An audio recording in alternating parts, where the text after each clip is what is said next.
வணக்கம். மதிமுகம் செய்திகள். இன்றைய முக்கிய நிகழ்வுகளை பார்ப்பதற்கு முன்பாக தலைப்புச் செய்திகளை பார்க்கலாம். கலைஞர் நினைவிடத்தை 26ஆம் தேதி திறந்து வைக்கிறார் முதலமைச்சர் மு.க.ஸ்டாலின். கட்டுமான பணிகள் நிறைவு பெற்றதை அடுத்து கலைஞர் நினைவிடம் திறப்பு. இரட்டை இலை சின்னத்தை முடக்க முடியாது, தேர்தல் தேதி அறிவித்த பிறகு கூட்டணி குறித்து அறிவிக்கப்படும் என எடப்பாடி பழனிசாமி பேட்டி. தீவிரமடையும் விவசாயிகளின் முற்றுகை போராட்டம். டெல்லியை நோக்கி பேரணியாக சென்ற விவசாயிகள் மீது கண்ணீர் புகை குண்டு வீச்சு. ஸ்டெர்லைட் ஆலையை உடனடியாக திறக்க அனுமதிக்க முடியாது, உச்சநீதிமன்றம் அதிரடி உத்தரவு. விரிவான செய்திகள். மறைந்த முன்னாள் முதலமைச்சர் கருணாநிதியின் நினைவிடத்தை முதலமைச்சர் மு.க.ஸ்டாலின் வரும் 26ஆம் தேதி திறந்து வைக்கிறார். மறைந்த முன்னாள் முதலமைச்சர் கருணாநிதிக்கு சென்னை மெரினாவில் அண்ணா நினைவிட வளாகத்தில் நினைவிடம் அமைக்கப்படும் என முதலமைச்சர் மு.க.ஸ்டாலின் அறிவித்தார். அதன்படி மெரினாவில் 50 கோடி மதிப்பில் கருணாநிதி நினைவிடம் மற்றும் 100 அடி உயரத்திற்கு பேனா சிலை அமைக்கப்பட்டுள்ளது. கருணாநிதி நினைவிடம் கட்டும் பணி முடிவடைந்து உள்ளது. அதற்கு முன் உள்ள அண்ணா நினைவிடத்தை புனரமைக்கும் பணி, தடுப்புச் சுவர் கட்டும் பணி 10 கோடி ரூபாய் மதிப்பீட்டில் நடைபெற்றது. இந்நிலையில் கருணாநிதியின் நினைவிடத்தை முதலமைச்சர் மு.க.ஸ்டாலின் வரும் 26ஆம் தேதி திறந்து வைக்க உள்ளார். டெல்லியில் விவசாயிகளின் போராட்டம் தீவிரமடைந்துள்ள நிலையில் கோரிக்கைகள் நிறைவேற்றப்படும் வரை போராட்டம் தொடரும் என விவசாயிகள் தெரிவித்துள்ளனர். வேளாண் விளைபொருட்களுக்கான குறைந்தபட்ச ஆதரவு விலைக்கு சட்டப்பூர்வ உத்தரவாதம் அளித்தல், பயிர்க்கடன் தள்ளுபடி என்பன உள்ளிட்ட பல்வேறு கோரிக்கைகளை வலியுறுத்தி பஞ்சாப் விவசாயிகள் டெல்லி நோக்கி பேரணியை முன்னெடுத்தனர். பஞ்சாப், ஹரியானா எல்லைப் பகுதிகளில் தடுத்து நிறுத்தப்பட்டுள்ள விவசாயிகள் அங்கேயே தொடர் போராட்டத்தில் ஈடுபட்டு வருகின்றனர். முன்னதாக விவசாயிகள் சங்க பிரதிநிதிகளுடன் ஒன்றிய அமைச்சர்கள் 4ஆம் கட்ட பேச்சுவார்த்தையை ஞாயிற்றுக்கிழமை நடத்தினர். இந்த பேச்சுவார்த்தை தோல்வியில் முடிவடைந்த நிலையில் மீண்டும் டெல்லியில் முற்றுகையிட விவசாயிகள் புறப்பட்டனர். சாலைகளில் அமைக்கப்பட்டுள்ள தடுப்புகளை தகர்ப்பதற்காக ஜேசிபி போன்ற இயந்திரங்களுடன் 14,000க்கும் மேற்பட்ட விவசாயிகள் பஞ்சாப், ஹரியானா எல்லையில் படையெடுத்ததால் பரபரப்பு ஏற்பட்டது. டெல்லி நோக்கி சென்ற நூற்றுக்கணக்கான விவசாயிகளை ஹரியானா எல்லையில் காவல்துறையினர் கைது செய்தனர்.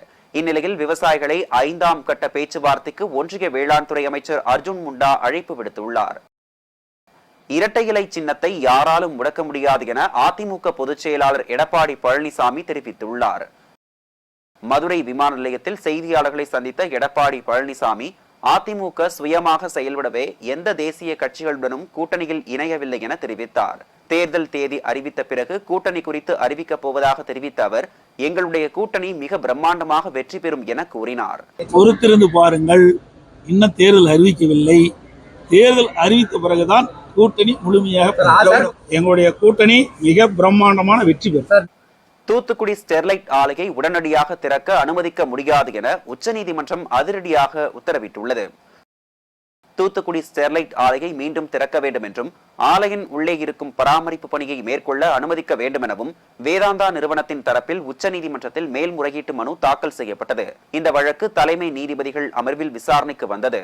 தூத்துக்குடி மக்களின் ஆரோக்கியம் மற்றும் நலன் பாதுகாக்கப்பட வேண்டும் என்று கூறிய நிலையில் சாமானிய மக்கள் நேரடியாக உச்சநீதிமன்றம் வரை வர முடியாது என்றாலும் அவர்களது கவலையை புறந்தள்ள முடியாது என உச்சநீதிமன்றம் தெரிவித்துள்ளது. தமிழ்நாடு அரசின் ஆட்சேபனைகளையும் சந்தேகங்களையும் நீதிமன்றம் புறந்தள்ள முடியாது என தெரிவித்த உச்சநீதிமன்றம் ஸ்டெர்லைட் ஆலையை திறக்க அனுமதி மறுத்த சென்னை உயர்நீதிமன்ற உத்தரவை தவறு என கூற முடியாது என கருத்து தெரிவித்துள்ளது. இந்நிலையில் ஸ்டெர்லைட் ஆலையை உடனடியாக திறக்க அனுமதிக்க முடியாது என கூறி உத்தரவிட்டனர். உத்தரப்பிரதேசத்தில் இந்தியா கூட்டணியில் போட்டியிடும் காங்கிரஸ் கட்சிக்கு 17 தொகுதிகள் ஒதுக்கப்பட்டுள்ளது. 80 மக்களவை தொகுதிகளை கொண்ட உத்தரப்பிரதேசத்தில் சமாஜ்வாதி 62 தொகுதிகளிலும் காங்கிரஸ் கட்சிக்கு 17 தொகுதிகளிலும் போட்டியிடும் என தெரிவிக்கப்பட்டுள்ளது. காங்கிரஸ், சமாஜ்வாதி கட்சிகளுக்கான கூட்டணி சுமூகமாக முடிந்ததாக அகிலேஷ் யாதவ் அறிவிப்பை வெளியிட்டுள்ளார். செய்தியாளர்களை சந்தித்த அகிலேஷ் யாதவ், தொகுதி பங்கீட்டால் கூட்டணியில் ஏற்பட்டுள்ள சிக்கல் முடிவுக்கு வந்துள்ளதாக தெரிவித்தார். மகளிர் நலனை மேம்படுத்தும் வகையில் தமிழ்நாடு மாநில மகளிர் கொள்கை 2024 முதலமைச்சர் மு.க.ஸ்டாலின் வெளியிட்டார். சென்னை தலைமைச் செயலகத்தில் தமிழ்நாட்டில் மகளிர் நலனை மேம்படுத்திடும் வகையில் சமூக நலன் மற்றும் மகளிர் உரிமை துறையால் தயாரிக்கப்பட்ட தமிழ்நாடு மாநில மகளிர் கொள்கை 2024 முதலமைச்சர் மு.க.ஸ்டாலின் வெளியிட்டார். அதேபோல் பொதுத்துறை சார்பில் சென்னை சிந்தாதிரிப்பேட்டையில் 17 கோடி ரூபாய் செலவில் புதிதாக கட்டப்பட்டுள்ள 59 அறைகள் கொண்ட அரசு ஓய்வு இல்லத்தை காணொலி காட்சி வாயிலாக திறந்து வைத்தார். அதைத் தொடர்ந்து காவல்துறை சார்பில் 23.53 கோடி செலவில் கட்டப்பட்டுள்ள 96 காவலர் குடியிருப்புகள், 4 காவல் நிலையங்கள் மற்றும் ஒரு சிலை கடத்தல் தடுப்பு பிரிவு காவல் நிலையம் ஆகியவற்றை திறந்து வைத்தார். அரசியலில் இருந்து தன்னை வெளியேற்றுவது கடினம் என மக்கள் நீதி மய்யம் கட்சி தலைவர் கமல்ஹாசன் தெரிவித்தார். மக்கள் நீதி மய்யம் கட்சியின் 7ஆம் ஆண்டு விழாவை ஒட்டி சென்னை ஆழ்வார்பேட்டையில் செய்தியாளர்களை சந்தித்த கமல்ஹாசன் முழு நேர அரசியல்வாதியாக யாரும் இல்லை என தெரிவித்தார். தமிழகம் அளிக்கும் 1 ரூபாயில் 29 பைசா தான் ஒன்றிய அரசு வழங்குவதாக தெரிவித்த அவர் ஓட்டுக்கு காசு வாங்குவதை நிறுத்தினால்தான் ஏழ்மை ஒழியும் என தெரிவித்தார். வருமானம் எந்த ஸ்டேட்ல இருந்து வருதுன்றத சென்டர் கணக்கெடுக்கட்டும். முதல் 3 ஸ்டேட்ல தமிழகம் இருக்கும். நம்ம கொடுக்கிற ஒவ்வொரு ரூபாய்க்கும் 29 பைசா தான் திரும்பி வருது. ஆனா அதையே இன்னைக்கு சீட்டு நிறைய வச்சிருக்கிற எம்பி, பீகார், யூபி சொல்ல முடியாது. அவங்களுக்கு 4 ரூபாய் கிடைக்குது. இந்த அண்ணன் தம்பி சண்டை போட்டுக்கிட்டு இருக்க வேணாம். அங்க பீகார்ல இருக்கிறவனு என் தம்பி தான், நல்லா இருக்கட்டும். ஆனா என் சிற்றுண்டி தான் அவனுக்கு ஸ்நாக்னு இருக்கக்கூடாது. ஓஞ்ச நேரத்தில் ஒரு மாதிரி வாய் நமனமான்னு இருக்க என்ன பண்ணலாம்னா அந்த அடுத்த சாப்பாட்டை எடுத்து சாப்பிட வேண்டியதான் இருக்கக்கூடாது. கூட்டணி குறித்த பேச்சுவார்த்தை நடைபெற்று வருவதாகவும் இறுதியானவுடன் அறிக்கை வெளியிடப்படும் என்றும் அவர் தெரிவித்தார். அது நல்ல செய்தி உடனே வந்துடாது. கெட்ட செய்தி தண்ணியில வரும், நல்ல செய்தி லெட்டர்ல தான் வரும். வந்த உடனே உங்ககிட்ட அதை நடந்துகிட்டு இருக்கு, பேசிக்கிட்டு இருக்காங்க. ஆனா அது வந்த உடனே, அது நிகழ்ந்த உடனே உங்ககிட்ட சொல்லாம தப்பிக்கவே முடியாது. சொல்லித்தான் நாங்களும் சொல்ல வேண்டியது என் கடமை. வார விடுமுறையை முன்னிட்டு பல்வேறு இடங்களுக்கு 840 சிறப்பு பேருந்துகள் இயக்கப்படும் என போக்குவரத்து துறை தெரிவித்துள்ளது. சென்னை கிளாம்பாக்கத்தில் இருந்து 23ஆம் தேதி 730 பேருந்துகளும் 24ஆம் தேதி 640 பேருந்துகளும் இயக்கப்படுகின்றன. திருவண்ணாமலை, திருச்சி, கும்பகோணம், மதுரை, நெல்லை, நாகர்கோவில், குமரி, கோவைக்கு சிறப்பு பேருந்துகள் இயக்கப்பட உள்ளது. கோயம்பேட்டில் இருந்து நாகை, வேளாங்கண்ணி, ஓசூர், பெங்களூருவுக்கு 23ஆம் தேதி 80 சிறப்பு பேருந்துகள் இயக்கப்படும் என்றும் அறிவிக்கப்பட்டுள்ளது. அரியலூர் மாவட்டம் ஆண்டிமடத்தில் கணவனை அடித்துக் கொன்ற மனைவியை காவல்துறையினர் கைது செய்தனர்.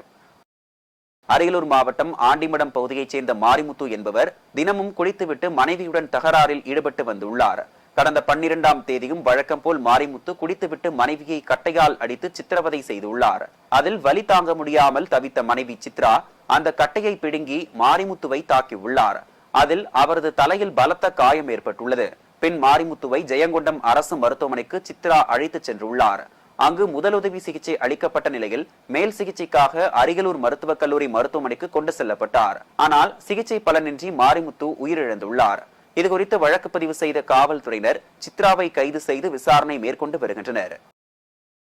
சென்னை கோயம்பேடு முதல் ஆவடி வரை மெட்ரோ ரயில் இயக்குவது தொடர்பாக திட்ட அறிக்கை தயாரிக்க டெண்டர் கோரப்பட்டுள்ளது.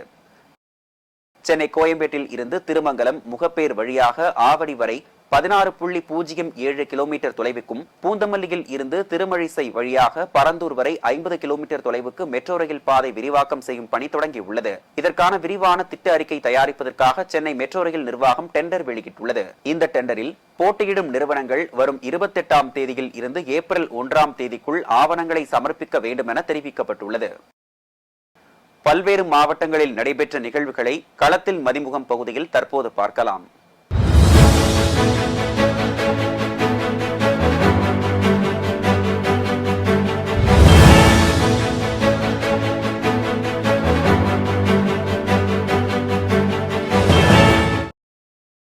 திருவாரூரில் 12 அம்ச கோரிக்கைகளை நிறைவேற்ற கோரி ஒன்றிய அரசை வலியுறுத்தி விவசாயிகள் சங்கத்தினர் சார்பில் கண்டன ஆர்ப்பாட்டம் நடைபெற்றது. தமிழக இயற்கை உழவர்கள் சங்கம் சார்பில் வரதராஜன் தலைமையில் திமுக நகர செயலாளர் வாரை பிரகாஷ், திருவாரூர் விஜயபுரம் வர்த்தக சங்கத்தின் பொதுச் செயலாளர் குமரேசன், விடுதலை சிறுத்தை கட்சியின் மாவட்ட செயலாளர் தமிழ்செல்வன் உள்ளிட்ட ஏராளமானோர் கலந்து கொண்டு டெல்லியில் நடைபெற்று வரும் விவசாயிகளின் 12 அம்ச கோரிக்கைகளை நிறைவேற்ற கோரி ஒன்றிய அரசுக்கு எதிராக கோஷங்கள் எழுப்பி கண்டன ஆர்ப்பாட்டத்தில் ஈடுபட்டனர். எரிவாயு உருளையை பயன்படுத்தி வங்கி பெட்டகத்தை உடைக்க முயன்ற வடமாநிலத்தை சேர்ந்த 3 பேரை காவல்துறையினர் கைது செய்துள்ளனர். திருவண்ணாமலை மாவட்டம் போலூர் அடுத்த முடையூர் தொடக்க வேளாண்மை கூட்டுறவு கடன் சங்கத்தில் கடந்த 9ஆம் தேதி இரவு காவலாளி எல்லப்பனுக்கு டீயில் மயக்க மருந்து கொடுத்து வங்கியின் பின்புறம் ஜன்னலை உடைத்து உள்ளே சென்று லாக்கரை கேஸ் சிலிண்டர் மூலம் உடைக்க முயற்சி செய்து முடியாமல் போன சம்பவம் அரங்கேறியுள்ளது. இதுகுறித்து காவல் நிலையத்தில் புகார் செய்ததை தொடர்ந்து மாவட்ட காவல்துறை கண்காணிப்பாளர் கார்த்திகேயன் உத்தரவுப்படி தனிப்படை காவலர்கள் மேற்கொண்ட விசாரணையில் நேபாளத்தை சேர்ந்த 3 நபர்களை கைது செய்து சிறையில் அடைத்தனர். ராணிப்பேட்டை மாவட்டம் கீழ்விசாரம் புரன்சாமேடு பகுதியின் சாலையோரம் 100 ஆண்டுகளுக்கு மேலாக வளர்ந்து வந்த ஆலமரத்தை சாலை விரிவாக்க பணிக்காக நகராட்சி அதிகாரிகள் அகற்றியுள்ளனர். இதனால் மரத்தை வேறு இடத்தில் பொதுமக்கள் நட முற்பட்ட போது அந்த இடத்தை தனியார் கல்லூரி ஆக்கிரமித்துள்ளதால் காவல்துறையினர் அனுமதி மறுத்துள்ளனர். இருப்பினும் அதனை பொருட்படுத்தாத அப்பகுதி மக்கள் மற்றும் பசுமை தாயகம் மகேந்திரன், பாட்டாளி மக்கள் கட்சியின் மாவட்ட செயலாளர் சரவணன் சேர்ந்து மரத்தை நட முயன்றனர். ஆனால் தனியார் கல்லூரிக்கு ஆதரவாக காவல்துறையினரும் வருவாய்த்துறையினரும் செயல்பட்டதால் அரசுக்கு சொந்தமான நிலத்தில் ஏன் மரத்தை நடுவதை தடுக்கிறார்கள் என ஆத்திரமடைந்த பொதுமக்கள் சாலை மறியலில் ஈடுபட்டனர்.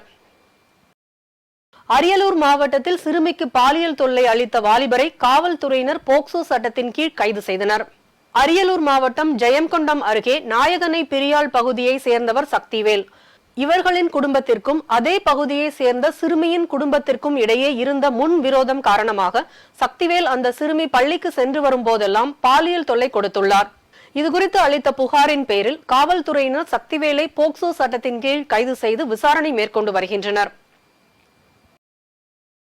வேலூர் மாவட்டத்தில் உள்ள நகர அரங்கில் இயல் இசை நாடக மன்றம் சார்பில் கலை சங்கமம் திருவிழா நடைபெற்றது. இதில் கலைஞர்கள் கொக்கிலி ஆட்டம், கரகாட்டம், புலியாட்டம் மற்றும் சிலம்பம் என மாறு வேடம் அணிந்து ஆட்டமாடினார்கள். இவ்விழாவில் மாவட்ட ஆட்சியர் சுப்புலட்சுமி கலந்து கொண்டு கலைஞர்களை பாராட்டினார். வேலூர் மாவட்டம் பேரானம்பட்டு பகுதியில் சாலை வசதி, கழிவுநீர் கால்வாய் வசதி போன்ற அடிப்படை வசதிகளை செய்து தர வலியுறுத்தி நகராட்சி நிர்வாகத்திடம் பலமுறை கோரிக்கை வைத்தும் எந்த ஒரு நடவடிக்கையும் எடுக்காததால் அப்பகுதியினை சேர்ந்த 50க்கும் மேற்பட்ட பொதுமக்கள் ஒன்று திரண்டு நகராட்சி அலுவலகத்தை முற்றுகையிட்டு ஒலிபெருக்கி மூலம் நகராட்சி ஆணையரை கண்டித்து முழக்கமிட்டனர். தகவல் அறிந்து வந்த காவல்துறையினர் பொதுமக்களிடம் சமரசம் பேசி உரிய நடவடிக்கை எடுப்பதாக உறுதி அளித்த பின் அனைவரும் கலைந்து சென்றனர். திருவள்ளூர் மாவட்டம் நங்கூரம் பழவேற்காடு எனும் வேலைவாய்ப்பு முகாமில் பணி நியமனம் பெற்ற நபர்களுக்கு பணி நியமன ஆணை மற்றும் திறன் மேம்பாட்டுக்கான பயிற்சிக்கான உத்தரவு வழங்கும் விழா நடைபெற்றது. இவ்விழாவில் அமைச்சர் காந்தி கலந்து கொண்டு பணி நியமன ஆணைகளை வழங்கினார். செங்கல்பட்டு மாவட்டம் மதுராந்தகம் அடுத்த வெண்மாலகரம் கிராமத்தை சேர்ந்தவர் கூலி தொழிலாளி நாகப்பன் மங்கம் தம்பதியின் மகன் பிரகாஷ். இவர் கடந்த 5 ஆண்டுகளாக சென்னை உயர்நீதிமன்றத்தில் வழக்கறிஞராக பணிபுரிந்து வருகிறார். இவர் கடந்த ஆகஸ்ட் மாதம் முதல் நிலை தேர்வு எழுதி தேர்ச்சி அடைந்த நிலையில் மீண்டும் நவம்பர் மாதம் நடைபெற்ற முதன்மை தேர்வு எழுதி தேர்ச்சி பெற்றார். இதனைத் தொடர்ந்து பிப்ரவரி மாதம் நடைபெற்ற நேர்காணலிலும் தேர்ச்சி அடைந்து சிவில் நீதிபதியாக தேர்வு செய்யப்பட்டுள்ளார். செங்கல்பட்டு மாவட்டம் மதுராந்தகம் சுற்றியுள்ள பகுதிகளில் நடைபெறும் பணியினை மாவட்ட ஆட்சியர் அருண்ராஜ் மேற்பார்வையிட சென்றார். அப்போது மதுராந்தகம் படாளம் கூட்டுறவு சர்க்கரை ஆலையின் நிர்வாகிகள் மற்றும் விவசாயிகளிடம் குறைகளை கேட்டறிந்தார். பின் மதுராந்தகம் ஏரியை தூர்வார பல ஆண்டுகளாக பொதுமக்கள் வேண்டுகோள் வைத்திருந்த நிலையில் தற்போது அரசு 120 கோடி ரூபாய் ஒதுக்கி அதற்கான பணியை கடந்த 10 மாதங்களுக்கு முன் தொடங்கப்பட்டு பணிகள் நடைபெற்று வருகிறது. இப்பணியினை மேற்பார்வையிட்ட அவர் பொதுப்பணித்துறை அதிகாரிகள் ஏரியின் வேலைகளை விரைந்து முடிக்க வேண்டும் என உத்தரவிட்டார். திருநெல்வேலி ராணி அண்ணா மகளிர் கல்லூரியில் மாதவிடாய் குறித்து விழிப்புணர்வு நிகழ்ச்சி நடைபெற்றது. அக்னி சிறகுகள் மற்றும் ராணி அண்ணா அரசு மகளிர் கல்லூரி இணைந்து நடத்திய மாதவிடாய் பற்றிய விழிப்புணர்வு நிகழ்வில் தமிழக அரசிடம் 3 கோரிக்கைகள் முன்வைத்துள்ளனர். அதில் மாதவிடாய் நேரத்தில் வேலைக்கு செல்லும் அனைத்து பெண்களுக்கும் விடுமுறை அளிக்க வேண்டும் அல்லது வேலை செய்யும் பகுதியில் ஓய்வெடுக்க வசதி செய்து தர வேண்டும் என கோரிக்கை விடுத்தனர். திருவாரூர் மாவட்டம் ஆலாத்தூர் கிராமத்தில் ஸ்ரீ விசாலாட்சி சமேத விஸ்வநாதர் சிவாலயம் மற்றும் ஸ்ரீ ருக்மணி சமேத ஸ்ரீ வேணுகோபால பெருமாள் ஆலயம் ஆகிய கோவில்களில் மகா கும்பாபிஷேகம் விமர்சையாக நடைபெற்றது. பல்வேறு சிறப்புகளை கொண்ட தொன்மை வாய்ந்த இவ்விரு ஆலைகளின் மகா கும்பாபிஷேக விழாவினை ஒட்டி கடந்த 3 தினங்களாக யாகசாலை பூஜைகள் நடைபெற்றது. இதனைத் தொடர்ந்து யாகசாலையில் இருந்த சிவாச்சாரியார்கள் மற்றும் பட்டாச்சாரியார்கள் கோபுர கலசத்தின் மீது புனித தீர்த்தத்தை ஊற்றியும் மகா தீபாராதனை காண்பித்தும் கும்பாபிஷேகத்தை நடத்தி வைத்தனர். இவ்விழாவில் திரளான பக்தர்கள் கலந்து கொண்டு கும்பாபிஷேகத்தை கண்டுகளித்து சுவாமி தரிசனம் செய்தனர்.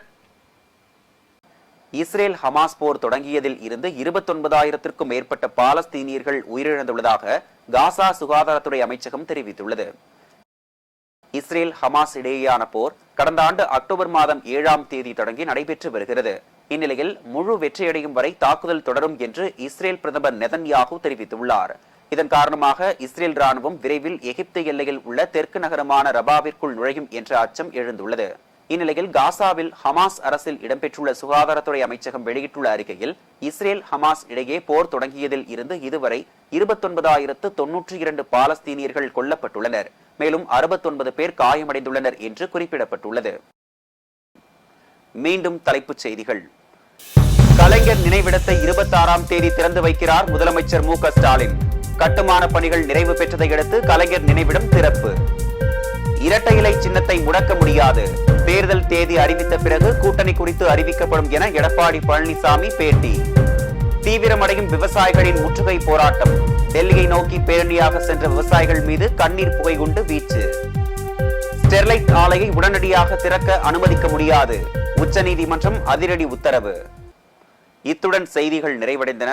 மீண்டும் செய்திகள் பிற்பகல் 1:30 மணிக்கு. மேலும் செய்திகளை தெரிந்து கொள்ள மதிமுகம் பிரைம் யூடியூப் தளத்தில் இணைந்திருங்கள்.